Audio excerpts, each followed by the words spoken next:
The night my sister Avery abandoned her 3-month-old daughter on my doorstep, the storm wasn't the thing that shook me. It was my mother's voice slicing through the rain. "She's your responsibility now. Don't call us about this again." Avery didn't look at the baby. She didn't even look at me. She just walked back into the darkness like she'd been waiting for an excuse to disappear. But the part I still can't shake isn't her leaving. It's the headlights parked at the end of my street engine running aimed straight at us watching. Back then I thought my family had already broken me. I didn't know their worst betrayal hadn't even started. Before I go any further, tell me where you're watching from, and hit like and subscribe if you've ever been betrayed by your own family.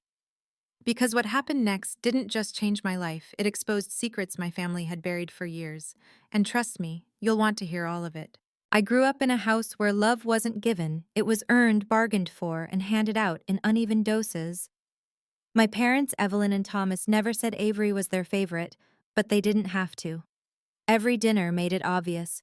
I'd sit at the long oak table, the smell of pot roast filling the room, and watch my mother heap food onto Avery's plate while sliding mine over with a polite smile like she was doing me a favor. Avery basked in it. I learned to shrink. I remember one humid summer afternoon when I was 12. Cicadas screamed outside while the AC rattled like it was dying. I rushed home clutching a certificate I'd won a writing contest. For once, something was mine. My father glanced at it, muttered, "Good job," then turned immediately to Avery, who was twirling in the kitchen performing a dance she never practiced for. He grabbed his camera to take pictures of her stepping right past me like I was air. The ribbon crinkled in my hand. I didn't know it then, but those small cuts were carving something deep. By 16, I was working a part-time job at a grocery store, saving every spare dollar to help with bills. Avery found the envelope I kept hidden in my drawer. She didn't ask, she just used it for a beach trip with her friends. My mother praised her for taking initiative. That was the night I realized silence could bruise. Holidays were predictable in their cruelty. Every Christmas, Avery opened expensive gifts, jewelry, designer bags, things she hadn't earned. I got socks or planners, always with the same line, "You're the practical one, Maddie." The living room smelled like pine and cinnamon lights blinking softly around us, but I felt cold, like I'd been left outside looking in. When I turned 21, I moved into a small apartment near Mercy Hill Children's Hospital. I worked long shifts, beeping monitors, faint antiseptic, tired parents, whispering prayers. It wasn't glamorous, but it was peaceful. For the first time, I could breathe without competing. I didn't know it then, but that quiet apartment, those four walls, would become the shelter for a baby my own family would toss away like an inconvenience, and it would become the battleground for the biggest fight of my life. The night Avery came back into my life is a memory I can replay second by second. Rain hammered the windows so hard the glass itself seemed to tremble. I was folding warm scrubs on my couch, the TV humming softly in the background, when a violent pounding shook my door. It wasn't the kind of knock you ignore. It was desperate, frantic, almost panicked.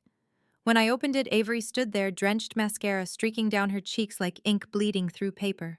She didn't greet me. She didn't look me in the eyes. She just shoved a car seat into my arms with a whispered, "I can't do this." Inside the seat was a tiny baby girl, 3 months old. Cheeks flushed from the cold breath, quivering like she already sensed she'd been abandoned. My pulse spiked. "Avery, what happened?" But she backed away from me like I was the danger. Before I could say another word, my phone buzzed. My mother. Her voice was steady, chilling, practiced. "She's your responsibility now. Don't call us about this again." Then she hung up. I stood in the hallway, holding a child who wasn't mine, rain splashing onto my bare feet as Avery's heels clicked down the stairwell. She didn't glance back. The storm swallowed her whole. That's the last image I had of my sister for 10 years. The first 48 hours felt like drowning. Lily, because that was the name Avery left on a crumpled note, cried through the night, her fists trembling. I cried, too terrified I'd break her with one wrong move. I watched YouTube tutorials at 3 a.m. on how to warm formula, how to swaddle, how to not fall apart. At dawn, I shoved my hair into a messy bun, zipped Lily inside my jacket, and ran to the nearest convenience store. The sharp smell of cold air and burnt coffee hit me as I grabbed diapers formula, a pacifier, anything that might help. But somewhere between exhaustion and fear, something shifted. Routine turned into instinct. Instinct turned into love. Lily's first smile cracked something open in me. Her first mama at age 2 shattered me completely. What I didn't realize, what I couldn't have known, was that someone else had been watching us even then. Someone who wasn't done with Lily. Someone who wasn't done with me. And that quiet life I built, the one I thought was safe, was already being studied like a blueprint for the disaster that was coming. For almost 10 years, life with Lily was simple in the best way. Our apartment was small, our routines predictable, our world quiet. I'd work my shifts at Mercy Hill, pick her up after school, listen to her chatter about art projects and science club while she swung her legs at the kitchen table. It wasn't perfect, but it was ours. Safe. Solid. That safety cracked the day my phone rang with an unknown number. I almost ignored it. I wish I had. Maddie, it's me. Just hearing Avery's voice made something in my spine lock. She sounded calm, too calm. She talked about sobriety therapy, rebuilding, and wanting to meet her daughter, as if she hadn't disappeared into the night and left me holding a crying infant. Every line sounded rehearsed. I agreed to one meeting. 1. We met at the Children's Discovery Museum, bright, loud, public. Lily clung to my hand with a tension I hadn't felt since her nightmares years ago. Avery approached wearing soft makeup, hair neatly styled, moving slowly like she was performing vulnerability. "Hi, sweetheart," she whispered, kneeling in front of Lily. Lily shrank back. "My mom is Maddie." Avery's smile wobbled for a split second before she composed herself, blinking quickly like she rehearsed that reaction too. I wanted to believe her tears. I really did. But something felt off. Like she wasn't meeting her child, she was auditioning for a role she never earned. It didn't stop there. Within weeks, Avery's visits multiplied. Saturday mornings, Wednesday afternoons, random drop-ins with bags of expensive gifts. Lily didn't ask for designer sneakers. A tablet pen that cost more than my grocery budget, sparkly craft sets priced like luxury handbags. "This is too much," I told Avery once. She smiled sweetly. "It's just love, Maddie. Don't make everything so tense." But Lily didn't see love. She saw pressure. "Do I have to keep these?" she whispered one night, eyes uncertain. Then came the first real warning sign. While waiting in the school pickup line, I spotted Evelyn and Thomas standing on the sidewalk, smiling like they owned the place. They had never shown up for Lily. Not once. Yet there they were, speaking with her teacher, authoritatively. I got out of the car. "Mom, Dad, what are you doing here?" Evelyn gave me a thin smile. "Checking on our granddaughter," Thomas added. "You've kept her from us long enough." The accusation hit like a punch, public, humiliating, deliberate. Lily's eyes flicked between us, confused and afraid. That night, she whispered in bed, "Why do they act like you did something wrong?" I didn't have an answer. Because telling her the truth that my parents only cared when Avery told them to felt too cruel. A few days later, a small velvet box appeared at our door. Inside was a silver locket engraved with Lily's initials. She shook her head immediately. "I don't want it." My stomach dropped. The next morning, a message came from a number I didn't recognize, just a gift for the girl who might be ours someday. Grant Dalton, Avery's new husband, a man I had never met. The word ours chilled me. When I asked Avery, her tone cracked. "Grant can be intense, but he cares about Lily's future. Don't turn this into drama." I didn't know it yet, but the real drama, the kind you don't recover from, was already building underneath us. The shift from uncomfortable to terrifying happened on a Tuesday night. I woke up to Lily sitting upright in bed, knees pulled to her chest, shaking so hard the blankets rustled. Her cheeks were wet, her breathing sharp and panicked.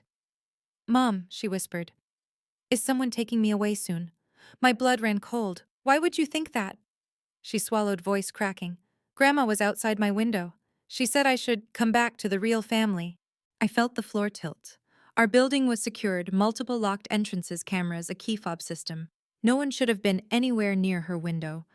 But when I stepped into the hallway, the air felt wrong, heavy, watching. I checked the outside sill. Rain streaked the glass, but along the bottom rim was a faint smear of beige makeup. Evelyn's shade. The next morning, I drove straight to my parents' house. The lawn was perfect, the porch swing creaking in the breeze, a place that always looked peaceful from the outside, but never felt safe on the inside. Evelyn appeared on the stairs, arms crossed. "Breaking in now," she said. I knocked. I snapped. "What were you doing at my building last night?" She laughed, a cold, airy sound. "Don't be ridiculous. Lily heard you." Thomas stepped forward, tightening his robe. Kids imagine things. Something inside me tightened until it hurt. "Stay away from her," I said quietly. Evelyn leaned in, smile sharp. "Or what? You'll raise her alone forever." Her voice had always been cutting, but this was something darker. A threat dressed as concern. I left before I said something I couldn't take back, but they weren't done. 2 nights later, a folded sheet of paper slid under my apartment door. No envelope, no signature, just a printed bank notice. A massive overdue loan under Grant Dalton's name. I stared at the numbers. Why send this to me? And who? The next day at school pickup, I saw him, the man I'd spotted once before. Black sedan, crisp suit, too still, too aware. He wasn't watching the kids. He was watching my reaction. When our eyes met, he gave a single nod like he was confirming something. I pulled Lily closer and walked faster, but the breaking point came a week later. The school called. "Lily is in the guidance office, she's upset." I found her curled on a sofa, eyes red. "They said I might move soon," she whispered. "They said my mom and dad asked for my records." She didn't mean me. She meant Avery. And Grant. My hands shook all the way home. That night, after Lily finally fell asleep curled against me like she used to when she was little, I heard something slide under the front door. A thick envelope. Heavy, legal. My heart sank before I even touched it. Inside was a petition for custody, filed by Avery Morgan and Grant Dalton. My vision blurred. My ears rang. For a moment, the room felt too narrow to breathe in. At the bottom, in handwriting I knew too well, was a note. "It's time Lily comes home." Home. The word tasted like rust. In that moment, something in me clicked into place. Not panic, not fear. Resolve. Quiet. Cold. Final. They thought they were coming for a child. They had no idea they'd just declared war. The courthouse felt colder than any storm I'd ever stood in.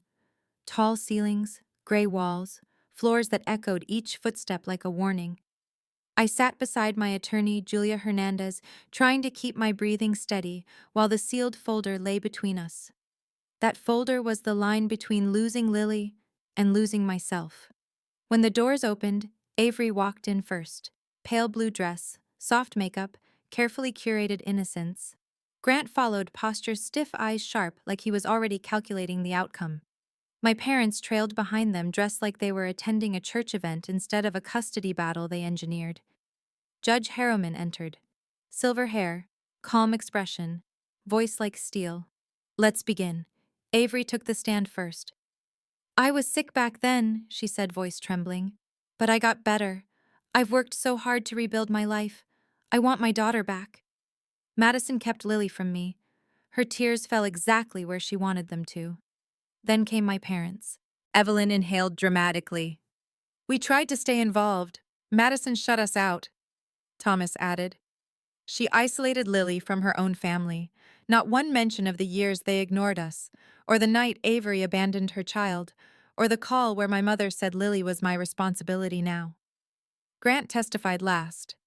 "With Madison's unstable schedule, limited income, and lack of a two-parent home, Lily isn't getting the structure she needs," he said, smooth as glass. "My wife and I can give her the life she deserves." For a second, the judge's face didn't reveal anything, and fear clawed at my ribs. Julia squeezed my hand. "Your turn." I stood. My voice wavered for half a second, then steadied. Julia walked the judge through everything: Lily's report cards, therapy notes from Dr. Hayes, photos from birthdays, statements from neighbors and teachers, sleepless nights, panic attacks, school projects, stability, love. 10 years of being the only parent Lily had ever known. The opposing attorney pounced. "You rent your home. Yes. You're unmarried. Yes. You work nights, when Lily is asleep." His tone suggested that love could be measured on a financial spreadsheet. Then the judge leaned forward. "Ms. Clark, do you believe you've met this child's needs?" I met her eyes. "I've met every need she's ever had. Because I stayed. when no one else did. Silence hit the room like a dropped weight. Judge Harriman exhaled slowly. Does the respondent have additional evidence? Julia stood. Yes, Your Honor. She lifted the sealed folder. The room shifted, tension thickened. When the judge opened it, her expression changed, slow, unmistakable. First confusion, then disgust, then sharp, controlled anger. She looked at Avery. Mrs. Dalton, were you aware your husband has been contacting Lily's biological father, who recently inherited a substantial estate? Avery blinked. What? No. The judge turned to Grant. And you initiated that contact days before filing for custody. Grant's jaw tightened. Then she faced my parents. Why do your phone records show regular communication with Mrs. Dalton for 2 years, despite your sworn statements claiming otherwise? Evelyn paled. Thomas swayed. I do not tolerate perjury, the judge said, voice ice cold. Especially when a child is involved. She closed the folder. Ms. Clark, please stand. My legs shook as I rose. This court finds that Lily's best interests are met in your care. Custody remains solely with you. Avery gasped. Grant cursed under his breath. My parents looked like the floor had vanished beneath them. I didn't smile. I simply breathed for the first time in months. But deep down, I knew this wasn't peace. This was the moment the real war began. When the judge's gavel fell, the sound didn't feel like victory. It felt like a door slamming shut behind me and another one creaking open in front of me. People moved around the courtroom, shuffling papers, whispering, avoiding eye contact. I watched it like someone watching debris after a storm. Julia gathered our files, her voice gentle. You protected her, Madison. I nodded, but my chest still felt tight, like the danger hadn't left, just changed shape. Avery walked toward me slowly, mascara smudged eyes red. Maddie, I didn't know about Grant. I didn't know what he planned. I stepped back, not angry, just done. You had 10 years, I said quietly. And you only came back when there was money on the table.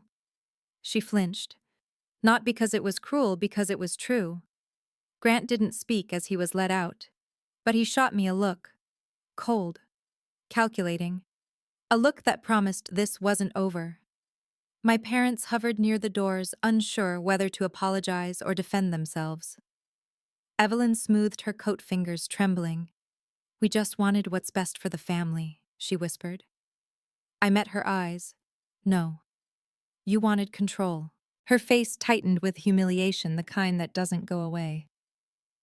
Outside, sunlight hit me hard. Warm, bright, almost unreal after weeks of tension. My phone buzzed with a message from Lily's art teacher, a picture of Lily beaming, holding a drawing of us. Just us. My throat burned. I thought that would be the last surprise of the day. It wasn't. As I approached my car, a man stepped out from behind a pillar, the same one I'd seen outside the school, outside the courthouse. Black suit, calm expression, eyes too observant. Ms. Clark, he said. I stiffened. Who are you? He pulled a card from his pocket. Daniel Reed, attorney.